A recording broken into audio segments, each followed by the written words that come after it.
Muhammad and his whole household and all the prophets and messengers. Peace be upon you all.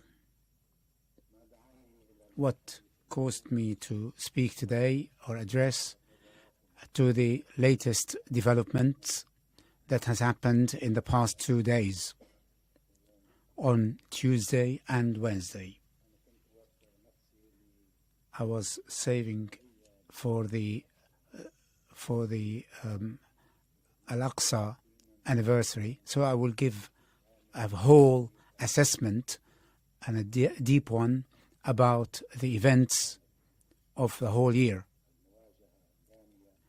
with the bloody confrontation, with the resistance axis, or with the... But anyway, what happened in the past 2 days needs to assess and to show the attitude or put forward our stand. First, I would congratulate the birthday of the Prophet Muhammad. Muhammad's peace be upon him, who has been sent to as a mercy to the whole world. The last prophet and the person who has created a very great nation to the day of the judgment, to congratulate all Muslims that one of his grandchildren, as being one of the prominent imam, and has spread the messages for Islam for all these years. And I would like to mention that we are supposed to do the 40th anniversary to the Sheikh Hassan, but because of the circumstances, we have missed with him Hassan Trab, as he jures as a very well-known imam, and he is pious and known for his honesty and presence. He was a father to all, and he was a supporter of the resistance, in particular these operations that we have, what we have today. I would start with the holy verse. If you have had any harm, it has touched all the other nation. All the nations been harmed as well.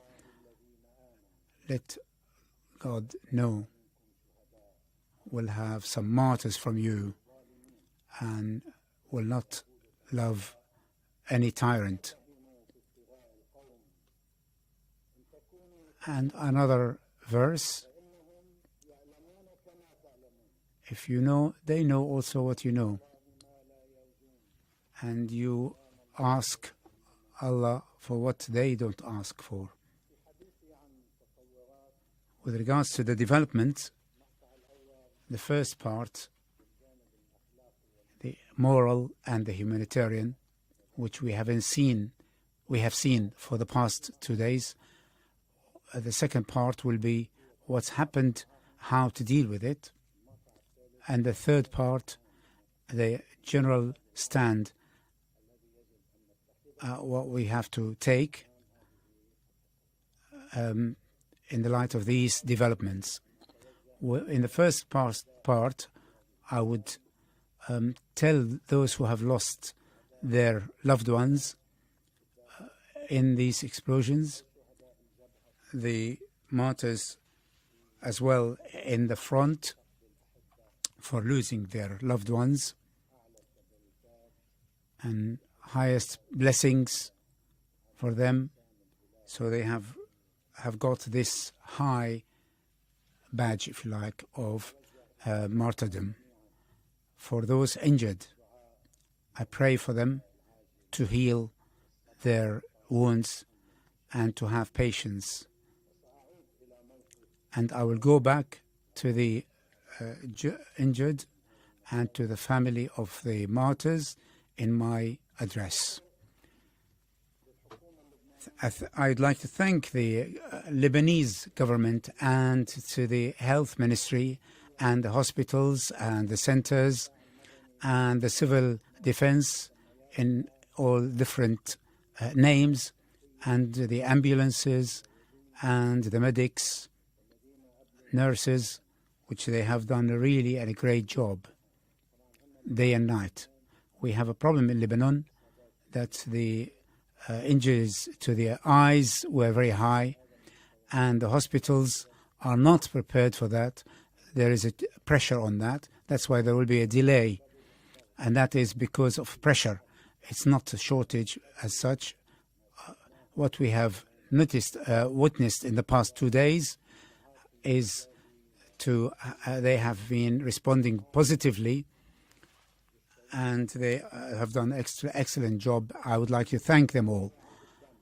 And I would like to thank all those who have actually donated blood in all regions in Lebanon. Some people were saying it was the biggest donation of blood in the history of Lebanon.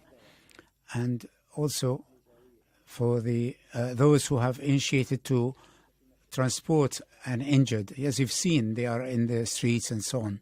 They carried them on their shoulders in the cars or on their bicycles. And also thanks for those who have actually donated some members of their own bodies, parts of their bodies.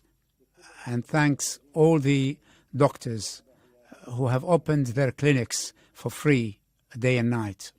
And thanks to all people, to our people in Lebanon, in all regions, who have been supporting and consolidating and express their true feelings, regardless of their political direction. And thanks to all the leaderships that have been supporting, to the political and religious people, ministers, parliamentarians, and also the media institutions and the cultural and syndicates and others. The blessings of these bloods that's been spilled,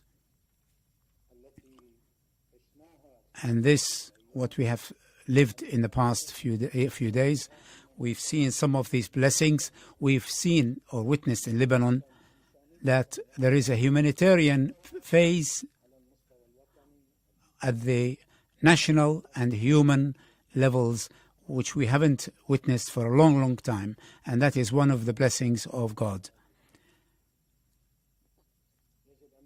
We have to thank the states that have been very fast to send some medics and some medical tools, the Iraqi government, the Iranian government, which has sent a plane to be transferred to them, in addition to other planes, to the Syrian government, which has opened its the doors of its hospitals in Damascus, and also all the states which has contacted the government of Lebanon to express its support. And thanks to those who have condemned these attacks from all the countries, from all the parties and institutions, in particular the axis of resistance, like in Palestine, Iraq, and Syria, and Yemen. This is for thanking everyone. And the first and last is to thank God for this kind of test, for its support, and to support us. The second part of my speech, what happened on Tuesday and Wednesday. On Tuesday, I want to describe very quickly, because it's well known what's happened. Israeli enemy has actually targeted many of the pages. It has been exploded at the same time. The enemy has actually crossed over all the red lines. It has not paid attention to anything, not ethically, no humanitarian, nor legal or lawful. The explosions were happened in hospitals, inside hubs, in hospitals, because some medics were carrying them, in pharmacies, hospitals, in markets, in shops, in houses, in cars, in the streets, where many civilians were there, along with women and children.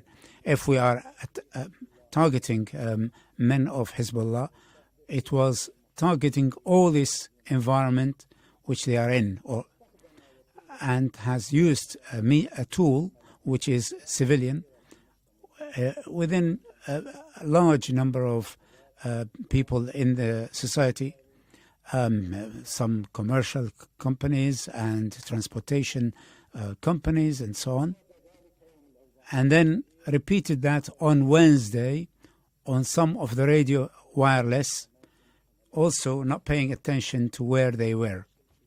Whoever is carrying a wireless in hospital or chemist or anywhere, it's not necessarily that they are carrying it. It could be on the table. Tens of martyrs.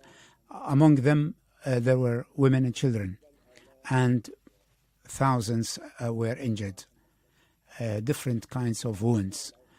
The real numbers will appear by time, because there are many brothers and people who have been went into hospitals and came out. Some of them have been calculated more than once, twice, because they entered and went out, but the number is quite big. We want to talk about the intentions of the enemy. What's happened is something different. They've targeted some of the pages. We will have time to talk about that. Would assume that it was about over 4,000, and it's presumed that it's been distributed to all the young Hezbollah in their units and their establishments.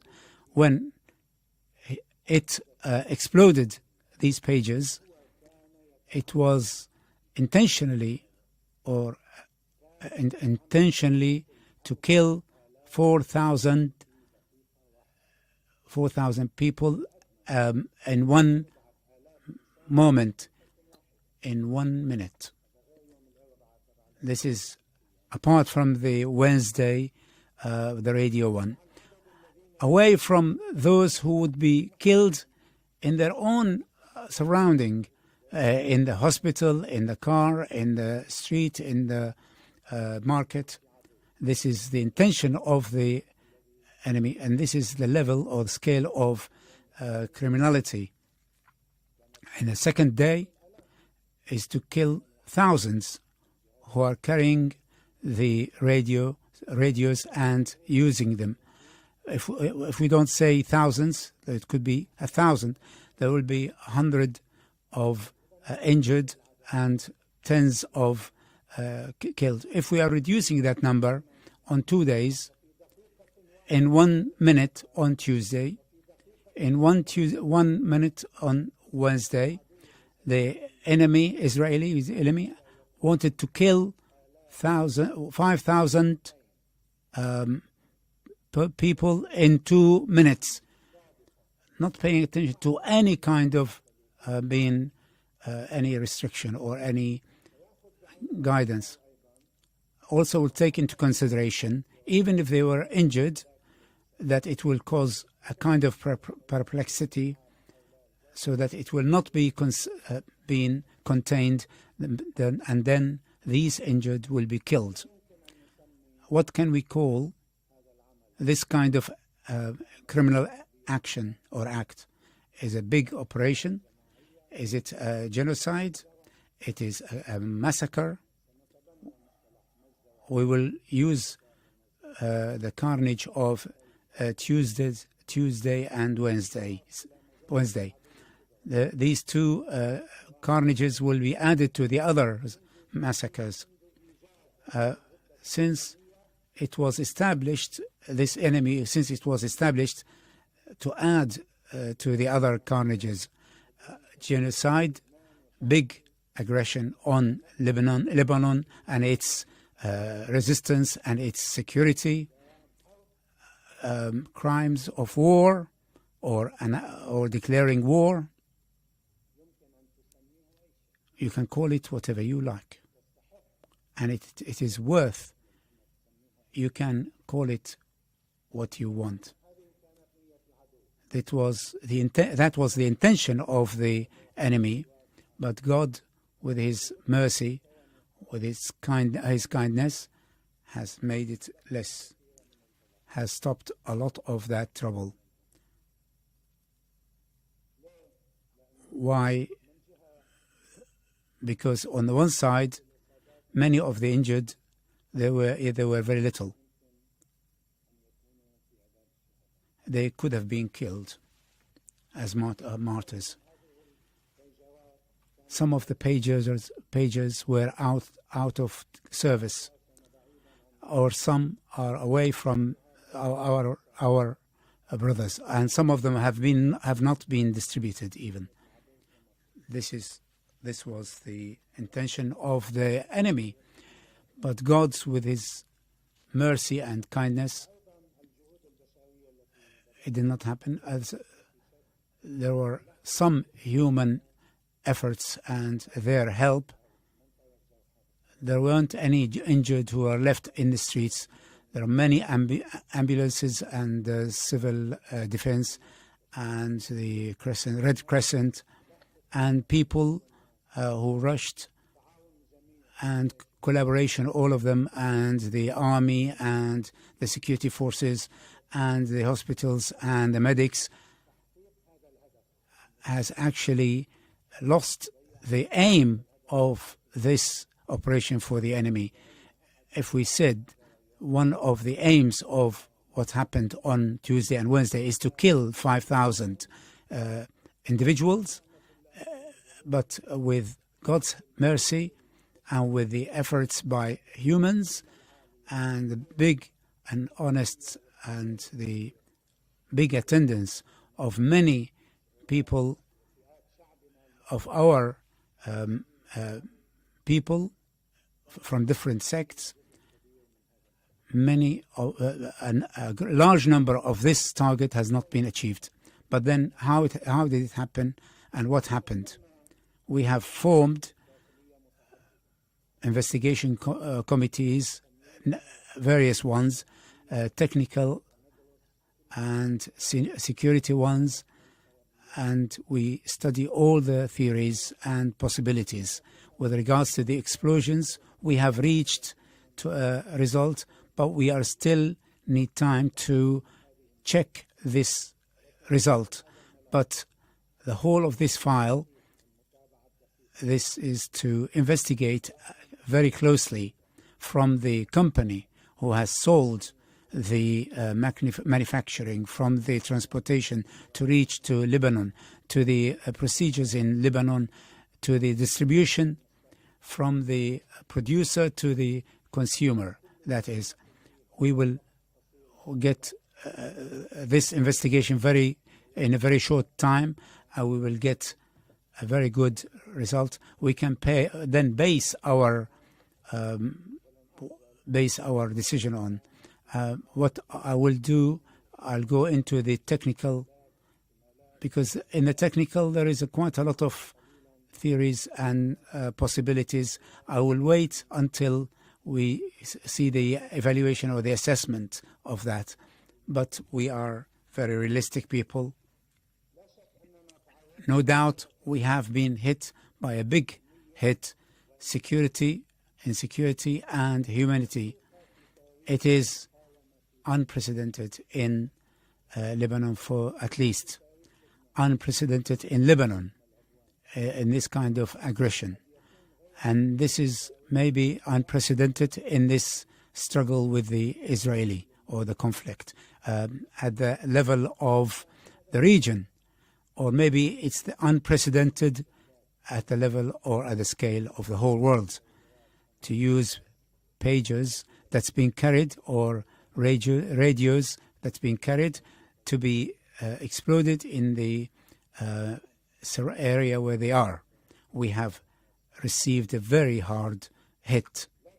But this is the state of the war and the conflict. We know that our enemy has got he supersedes at the level of technology. But it's not the Israeli, but the American who is with him, and the Westerns are with them, and the NATO with them, with it, and they have latest state-of-the-art technologies on their front. And when we go into this kind of conflict, we are betting on to the effort and the time, and we want to wait, and we have been victorious up till now. But the nature of war over history, whoever the parties are, it is a kind of fight. We win one day, we lose another. The same to the enemy. On Tuesday and Wednesday, it was for us, it was a very heavy days and bloody. And it was a big test for us. We have managed, with the help of Allah or God, what I will talk about in a minute, we will be able to overcome this test with high spirits. It's important that no matter how big that hit is not to fall. I will tell you in a very satisfied that it is a very big and hit. It will not make us fall down. It will not make us fail. Through this experience and its lessons, we will be stronger and more powerful, more solid, and have more power to all the possibilities and to all the risks.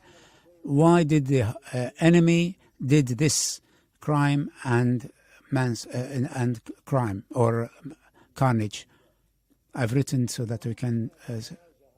What's important for us to respond. We need to know the target of the enemy through this big crime. To remind, Aqsa deluge, after a few weeks of that, we will be with the first anniversary. 1 year has passed over this deluge. 8th of October, the Lebanese front has opened. This front, it was very active and very effective and pressuring the enemy. And the evidence is what the enemy is doing. I don't care what others are saying here or there. There is a discussion going. They were taking some of the people in the Lebanon. There's no point. This is one of the attitude in Lebanon. It is important what the enemy is saying, what's acknowledging. When we hear the leaders of the enemy Minister of Defense and Chief of Staff and leaders and chiefs of the intelligence, and how do they assess the North Front is very important.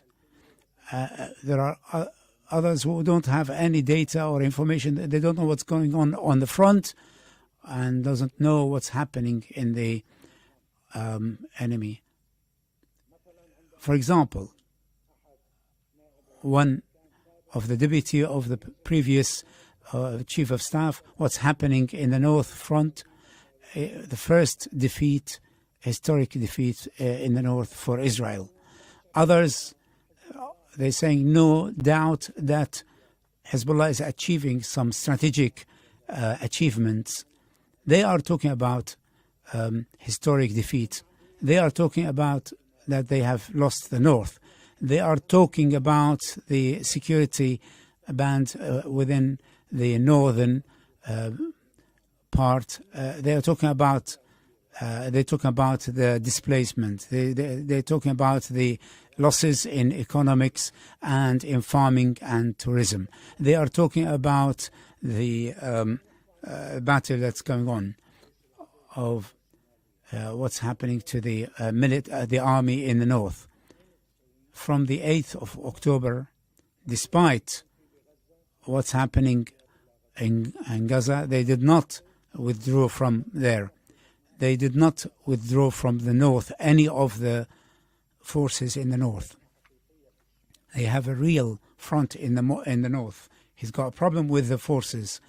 One of the channels, Israeli ones, because of the number of forces, they are going to train a big number of the Navy in the Navy, so that they will have some that the forces that they need in that front, the North Front. We have explained, we have lost the North and the screams of the North, the people of the North, which is big pressure. Netanyahu is saying, let's go and solve the North Front. Most of the important elements, one of the most important fronts, in addition to the other one, which is in Yemen, there's another front which is very important, whether it's in the Red Sea or in the Arab Sea or the Indian Ocean, or the support, the rockets, Palestine 2 and Iraq front. This Lebanese front is pressuring. It is one of the most important negotiation card which the Palestinian resistance has got, so that they can stop the aggression. The enemy here, from the first day, has tried to calm the northern front, to stop it, to pause it, and they have used many attempts of pressure and exaggeration, but on the field has got the engagement rules which they stick to still. But Israel was talking about war, what happened to it in the 11th month. In the previous months it was very little, but now, because of the factors that has been happening recently, trying to separate between the Gaza front and Lebanon front. Over 11th month, they give them some appointments. There will be an all-out war after 2 days, after 1 week. For 11 months, we're living this kind of environments. This was all pressure on the Lebanon, on the resistance movement, on all the, and in particular on Hezbollah, a pressure so that this front would stop killing and assassination and killing some of the individuals and soldiers, demolishing some of the houses and terrorizing people, breaking the sound, the sound of the wall sound in the south. This hit was in this context. All of these attempts did not actually achieve any result and came to this, and resorted to this way, which is the highest criminal method. What the enemy is saying is trying to neutralize only the military, but it has actually hit the civilians. This big hit, I'm not analyzing here, but on Tuesday afternoon, after the operation, hours later, we've received letters to some of the channels through formal and informal channels. Our target from this hit, so that you stop supporting Gaza and to stop the Lebanese front. We have more, and we will have more, and the more was on Wednesday. So the aim or the target is very clear.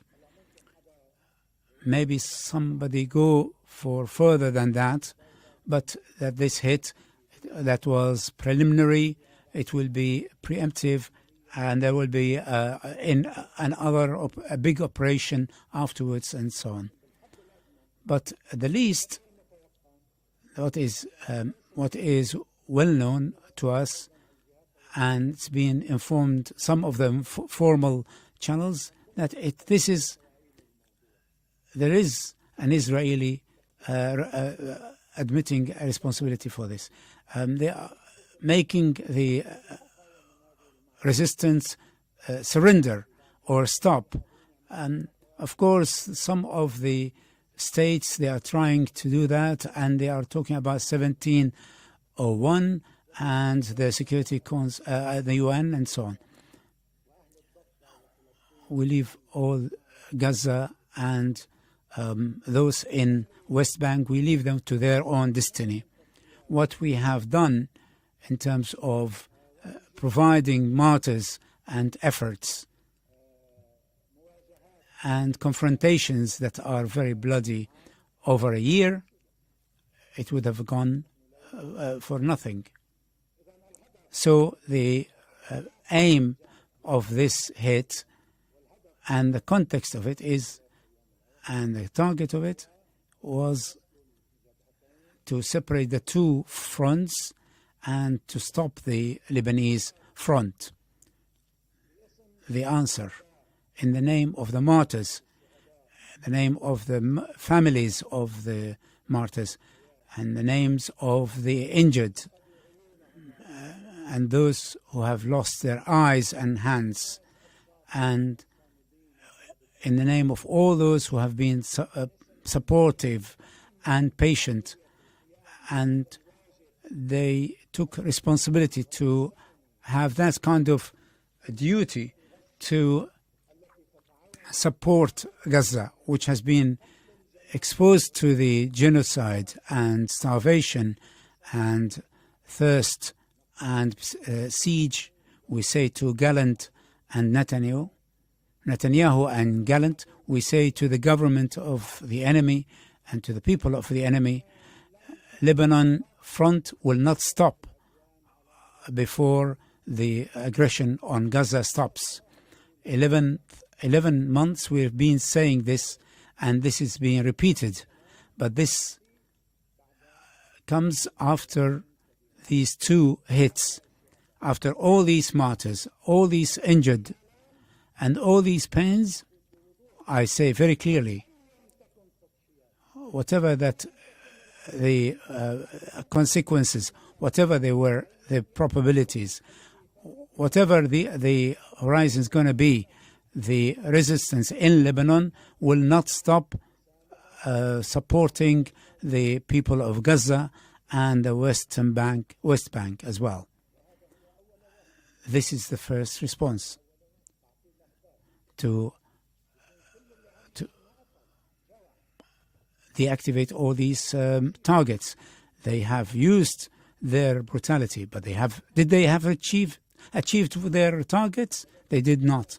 But 11 months, one target has not been achieved, those that are announced. So in the context of that, there is an internal aim, is to hit the environment, is to hit the infrastructure. And the second one is the environment. Where are the explosions? In the southern suburb and in Baqa and in the south. And some of them happened in the north and in Jubail and Sarwan. Through this explosions, wide explosions, trying to hit all this environment will make it tired and fatigued, and to make it submit and to scream and to say to the resistance, to the leadership of resistance, that enough is enough. As some of them from outside the resistance, that's enough. We've done more than enough. This target has fallen. When you see the people who are injured in the hospitals, who are still in the hospitals, and they were seeing them and seeing their morals, and I've seen them on TV, their morals, their patience, their great patience, their will, their persistence to go back to the field, to go back to fighting, to insist on this task and this responsibility. This is also a response to the enemy. When you hear what the families of the injured and the martyrs, their talk and what they said, their patience, their determination, and the letters they send to us, and many of the appeals they through their courage and their faith. The message yesterday and the day before yesterday and today is in the funerals, these huge ones in all the towns and villages, and what the people who came in these funerals, what they are saying, and a response of the whole state through being supportive and solidarity. This would maybe that it would make them weakened and humiliated. No, it's on the opposite. On the contrary, they were trying to hit the infrastructure of the resistance. Naturally, they think that these pages or the radios are carried by many big VIPs in the resistance, but they are carrying old pages, but the new ones, they went somewhere else. In any case, the enemy was trying to kill as many of the leaders and hit all these big people, and to hit the people, the system of control, so that there will be more confusion and mayhem, and there will be some weakness in the structure, in the resistance. This did not happen, not even for 1 minute. It did not happen. From the first moment, the leadership and the control and following up the events by detail, in detail, and the preparedness in the front, all the forces were ready. We had the possibility that they would start a particular attack In any case, I would like to confirm to you that all this structure that we have, it has not been shaken. And it was not moved. And I would say more than that. Thank goodness.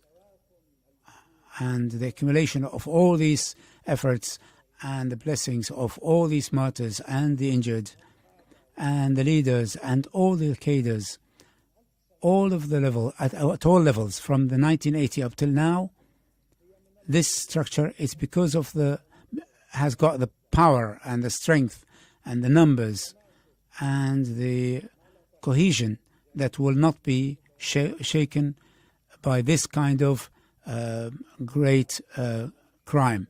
To all of these friends and have actually, and I would like to actually confirm to them that it is just out of my responsibility to say that our structure is very big and strong and solid, and our power is very there, and we are very prepared. Our preparedness is very high. It has not touched our structure, nor did it affect our determination, nor our control, and not any of our attendance in the fronts. It has made it even stronger. Be assured of that. This is part of stopping the enemy's aims. They cannot achieve. The enemy cannot dream of achieving that. The enemy is very stupid. It's true, they are very high in high tech, but what they have done, they are a very high level of stupidity, and they do not understand that they do not know the depth of the culture of this environment and this resistance and these people, and also at the scale of national and the resistance. The last part, in the last few weeks, they were talking about the north. They're talking about the moving the weight to the north and the war in the north and so on. Of course, it is. They're talking about escalation, military one. They're talking about semi-war. They are exaggerating. There will be an all-out war. I cannot analyze all this, and there is no need.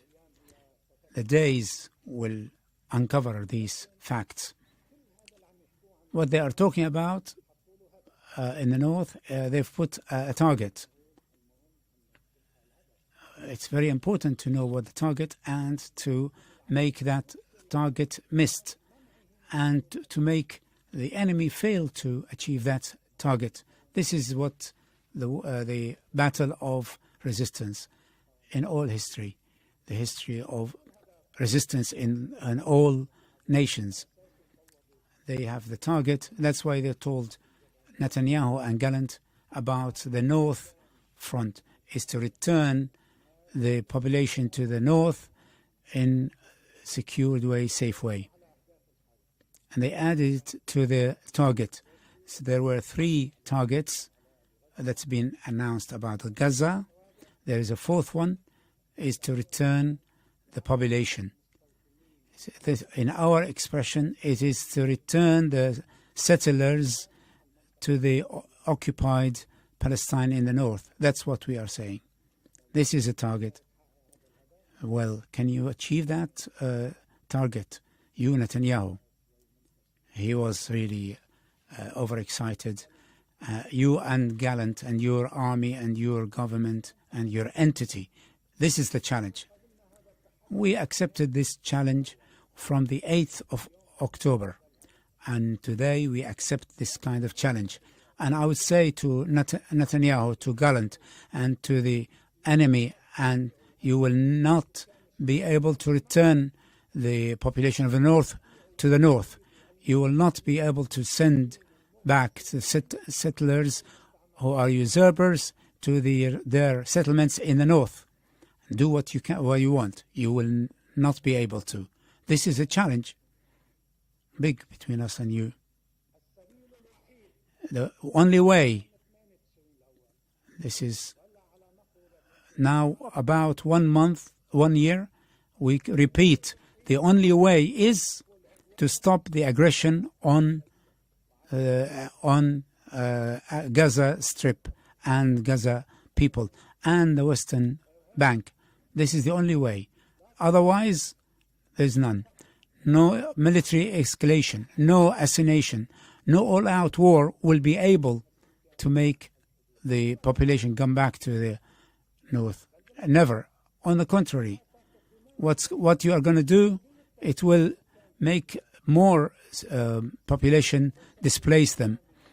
It will make their chance of going back is further away. I'm not going to show that it's been 11 months. We have been fighting at a certain level at the moment. This is our commitment. There is another thing, we need to say it clearly, is that the head of the North, the commander of the North, he wants to have a security band between Lebanon and Palestine. I wish that they would come into our Lebanese land. We would like them. Do you know why we wish them? Because in their sites, they do have a lot of. They're not moving any tanks. Any movement of the tanks, it's being hit. So they are doing things to hide, and we are looking for any soldier and tank at night and day to see. We want information, daily information. We need some intelligence so that we can identify them. If they come to us, we welcome them. Will give us what they think it is a threat. We consider it as a chance, but we'll consider it as a historic opportunity. But we wish it to happen. It will have big effects on the war or battle. What he's saying, he's going to make a security band or belt. If he's got that, he will bring the settlers back and they will live safely. He's measuring on the experience in 1978 when they did that in the south of Lebanon. And they have expanded it in 1982 to 2000, which is a well-known, that is the border which is being occupied, what we call. They have a wrong measure or wrong calculation. In 1978, resistance at that time, and after 1982, and resistance that has been, or which has emerged also after 1982, all the groups, Amal movement, or the national groups in its all parties, resistant, the Islamic movement, the oneness group. We were, as Lebanese, that our fighting will be inside the Lebanese territories, because the target is to liberate that occupied belt. That's why we didn't do any operations inside northern occupied Palestine. All the groups were trying to do that within the belt in the southern of Lebanon, so that the enemy will move or leave after the territory. After 1990, there was an equation.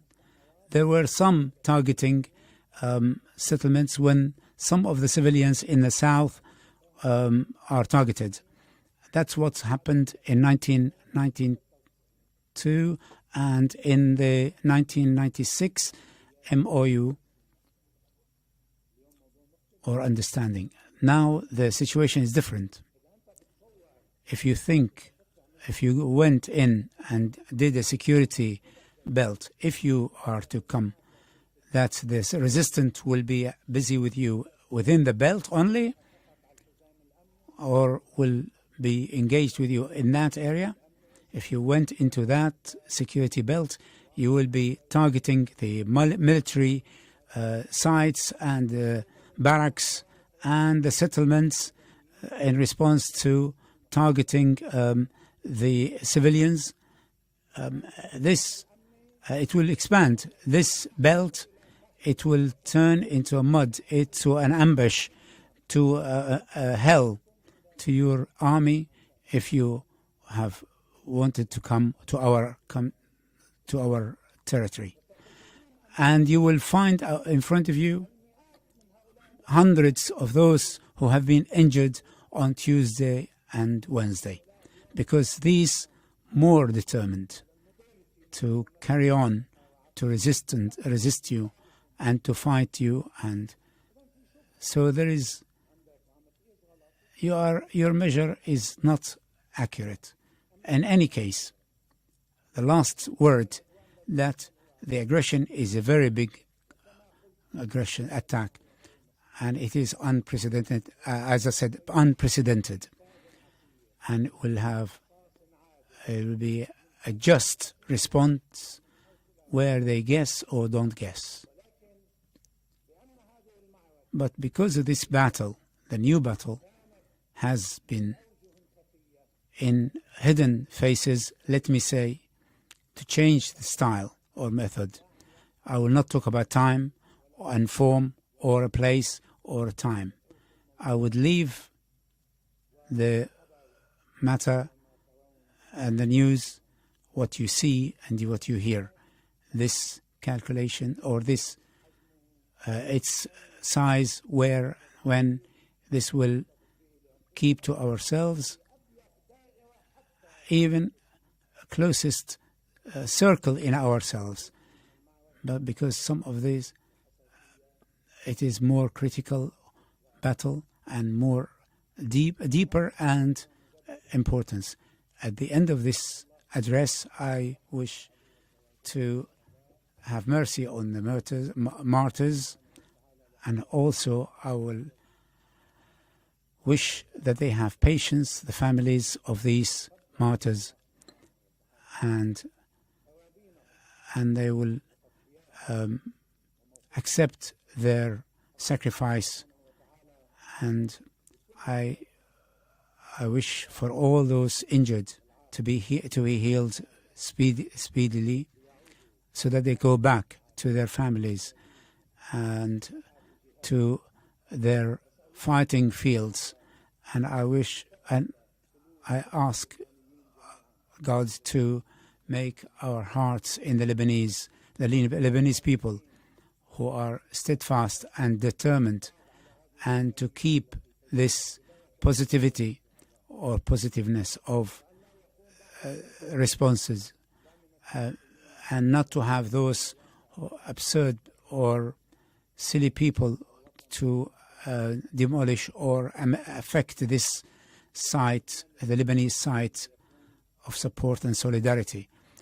And because Lebanon wants this kind of cohesion and this steadfastness against the enemy. This is one of the sources of power, so that the enemy will hesitate to target Lebanon or its war on Lebanon. And we hope that all those in Gaza and West Bank who has been exposed to bombardment and massacres and in front of the whole world's eyes, and to make all those who are supporters and the fighters, to make them more steadfast, and they are assured that the end of the war is the divine triumph and Netanyahu and Gallant, they are taking their entity to their abyss, to the precipice, to their third demolition, according to the literature.